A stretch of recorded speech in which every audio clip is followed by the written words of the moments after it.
Yan. Another day, another budol tayo. Gago! I-request ng pang NMAX na bracket, yung tinatawag nilang turbo or version 3. Ito na siya. TechMax. Wow! Yan yung request nyo na para sa NMAX version 3 na box bracket. So yan, medyo natagalan yung paggawa kasi inong pa kami. Ha? Congratulations.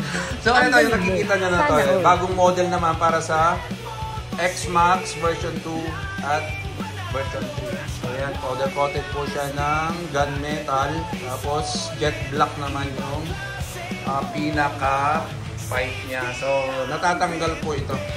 Oh my God! Siya, pero gunmetal. Oh my God! So okay. So today ilalagay natin to, no? So sa laging mga nag-aabang para sa X-Max na mapormang bracket. Ito siya.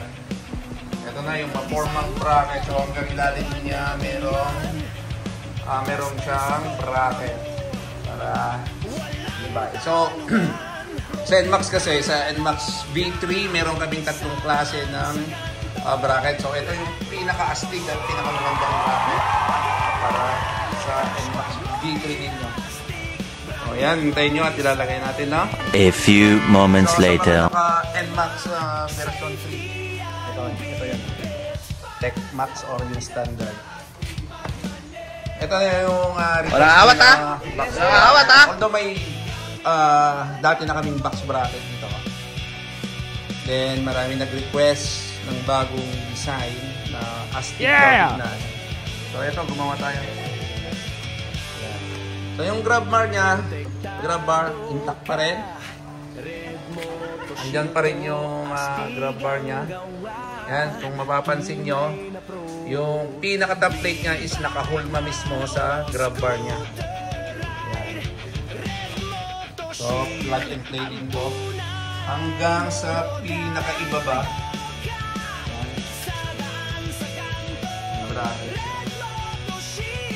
Yan. So, available ulit dito sa Red Motorshade. Ang bracket na ito. So, i-review muna natin bukas kung ilan yung kaya niya na load capacity. Kasi magkakaiba. Yung dating previous na box bracket namin, available pa rin yun. So, yun kasi kaya niya ang 50 kilos na dalhin. So, ito hindi pa namin na-test. So, bukas iti-test namin kargahan at makikita natin yung tibay niya kung same lang sila nung previous na yun! So kahapon nga nilabas natin yung bagong top box bracket ng X-Max, and then dahil marami rin nag-request nga nitong pang TechMax or yung version 3, so yan, gumawa na tayo. So yan mga boss, yung request nyo na para sa NMAX V3. Wow! Na top box bracket. So madali lang siya ilagay, gaya nung pag-install namin kanina. Yan.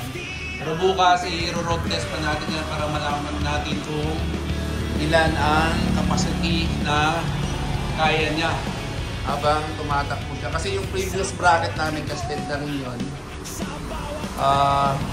Hanggang 70 kilos kaya niya. So ito, hindi pa namin na-try sa bukas. Kakargahan natin ng top box, tsaka kargahan natin ng laman para malaman natin kung ilan yung capacity.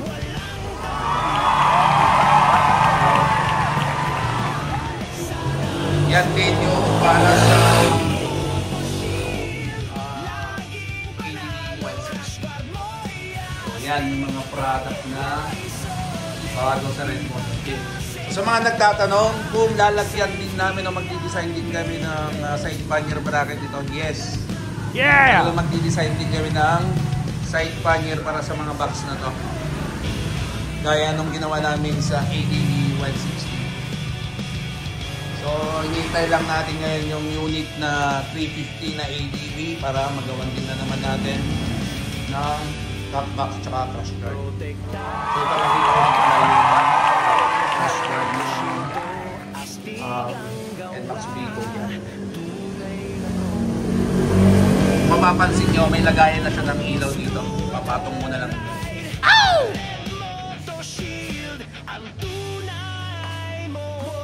Okay na.